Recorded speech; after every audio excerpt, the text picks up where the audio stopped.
How's it going, people? We're back, and today we have our 22 BRZ behind us, but in front of us we have my top 5 budget modification picks for this new BRZ and GR86, and most of these will actually also fit the first gen, so there's a little cherry on top for you first gen owners. Now, before we begin, quick shout out to the Federal Reserve and their money printer for making this video possible and unfortunately sort of necessary.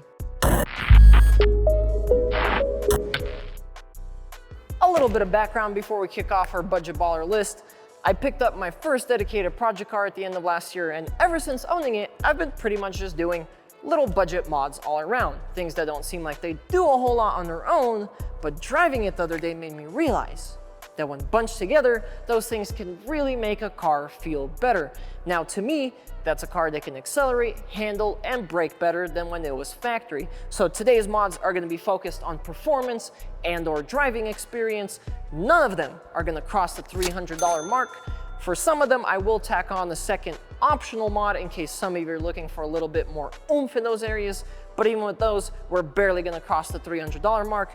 And finally, they're in no particular order. The order is gonna depend on you and what you are looking for to get out of your Subaru or Toyota twin. Let's begin. Kicking off our list at number 1 is the Billet Works Short Throw. Now, this comes in right around $260 and comes in 3 different flavors: matte black, black, or red. Now, I don't think it'd be very controversial to say that these shifter mechanisms in these new Subarus kind of feel like crap. They're sloppy, they're clunky, there's just something about them that really doesn't tickle my fancy. So a short throw is something that is sure to make you want to shift way more than you have to. Now, there is also an STI alternative if you want, but this is $190 cheaper than that STI short throw. The reason I'm wiggling my fingers here is because STI short throws tend to be something more like a medium throw, but I guess if you're looking for that happy middle, that might be it. But for me personally, I'd rather put the extra $190 towards something else. Something like a Faction Fab rear shifter bushing, for example. Now, that will help out eliminate some extra slop out of your shifter mechanism as it's made of polyurethane instead of the factory rubber. And also, sometimes when installing these short throws in Subarus, they might become off-center in your shifter boot. So the Faction Fab shifter bushing is also something that helps eliminate that problem. Coming in at number 2 is the Cusco front strut tower bar. And while this thing looks like $1 million, it only actually costs 180 of them. Now, don't get me wrong, while this will look amazing in your engine bay, its main purpose is to give the front of your car some extra rigidity, giving you better steering response, better steering feedback, and reducing chassis flex under hard cornering. Now, there is also a version of this bar that comes with a master cylinder brace for $40 or $50 more that will give your brake pedal a bit more of a direct and firmer feel. But I think the main part where I would splash some more cash is the Cusco engine room power braces. These will replace your stock dinky painted black ones with, of course, Cusco's signature powder coated blue. I just think this strut tower bar and those power braces in the engine bay would be sure to turn some heads. Next up on our list are some budget brake upgrades, and mainly we're gonna be talking about pads. Why? Well, because pads are usually, if not almost always, the weakest link in a braking system. Why? Because, well, OE manufacturers design pads to be comfortable around town, have a soft initial bite for a smoother braking experience, be relatively low dust, and be noise-free. The trade-off comes in, well, temperature resistance. If you've ever taken your BRZ on track, I'm sure you've noticed that after a few laps, or maybe even a couple of laps, your brakes all of a sudden start fading, and they start fading quick, which in turn just destroys your braking confidence, making you brake earlier, losing precious seconds. Now, you can get a full set of Faction Fab brake pads for the BRZ for $170, which is just amazing. I would definitely put your money here first if you're planning on taking your BRZ on track. Now, if you want to go with $30 over a $300 budget, I'd definitely get some stainless steel brake lines all around. I actually did this exact combo on my project car about a month ago, and my brakes just feel so much better. They bite harder, and my brake pedal gets firmer quicker. Why? Well, let's go to the whiteboard for a quick explanation. All right, so here we have a drawing of two brake lines, top one being an OEM rubber one, bottom being stainless steel. Both of these lines are under extreme braking pressure, so something like an emergency braking situation. So basically the downfall of OEM lines is that they are prone to expanding under extreme pressure. And what happens is when they expand, that actually relieves the pressure in the line, preventing your brake piston from getting that full fluid pressure. Now in a stainless steel line that has a Teflon core, this does not happen. You get, as soon as you press that brake pedal full swing, your brake piston gets the full swing of brake fluid pressure instantaneously. And that's where you get the more direct, more firm pedal feel from. And there you have it. That's why I am a firm believer in stainless steel brake lines. Huh? Get it? Firm stainless steel brake lines? No? Okay. Anyways though, at the same time, however, my project car is 30 years old, so maybe the reason why I felt that big of a difference is because my OEM lines just had gotten somewhat soft over the past, 3 decades. Coming in at number 4, this one's targeted specifically at new BRZ owners, is a rear sway bar, like this faction fab I have in front of me here. Now, the reason this one's targeted at BRZ owners is because the new BRZ comes with a honestly hilariously flimsy rear sway bar. Just take a look. I'm making this thing bend all sorts of ways with just my bare hands.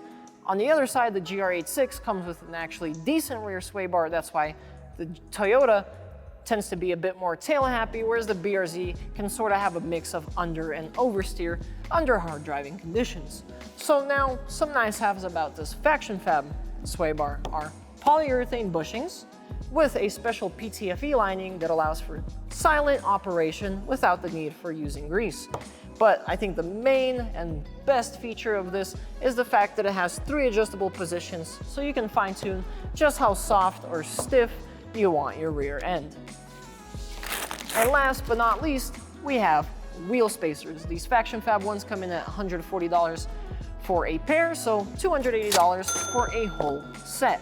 Now, I know there's gonna be some exceptions to this rule, but I feel like in 99% of the cases, it's better to lower your car on stock wheels rather than get a flashy set of wheels and have monster truck fitment.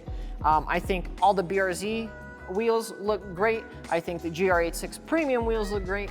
The GR86 base wheels are, I just don't know what Toyota's obsession with two-tone machined on black wheels has been lately. It's just stop it, Toyota.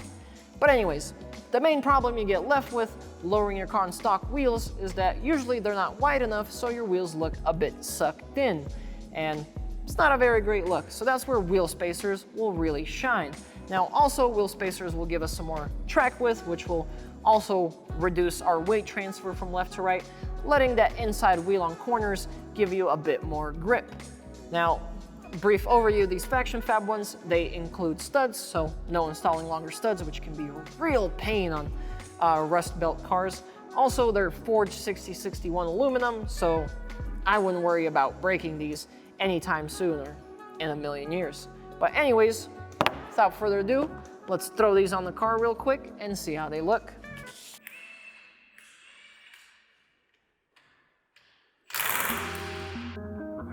Fronts, we have a 20 mil spacer.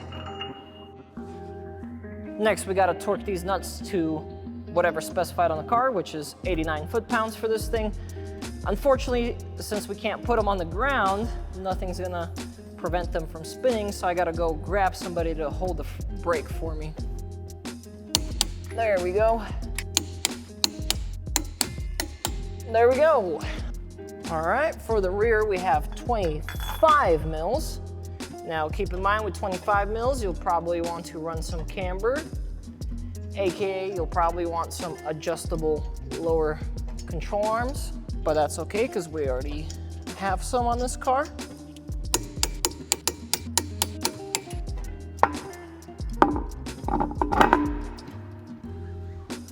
Stay. Stay.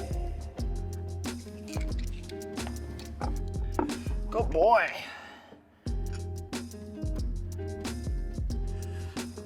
I can already tell this car is gonna look so much better once it's on the ground.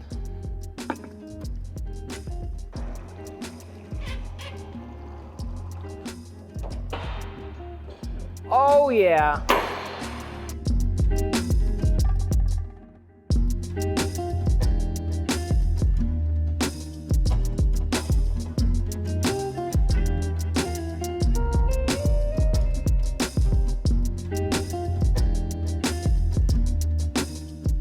There you guys have it. You're my top 5 budget mods for the BRZ and GR86 and all the first gens for that matter. Now if you think I'm an idiot and missed something on this list, go ahead and call me an idiot and tell me what I missed down in the comments. I look very forward to talking about some of those things with you guys. Now I'm especially super stoked on how the spacers made the stock wheels look. They just look so much better pushed out rather than sucked in. And honestly, for 300 bucks to hold you off till you get that 2 or 3 grand together for a real quality set of wheels, I think it's very worth it, because now you have a set of winter beater wheels with spacers to make them look the part in the winter as well. But anyways, if you enjoyed today's video, consider subscribing. We'll be installing the Faction Fab sway bars on this car in the next video, so subscribe to not miss that. And as always, thank you so much guys for watching, and I'll see you guys in the next one.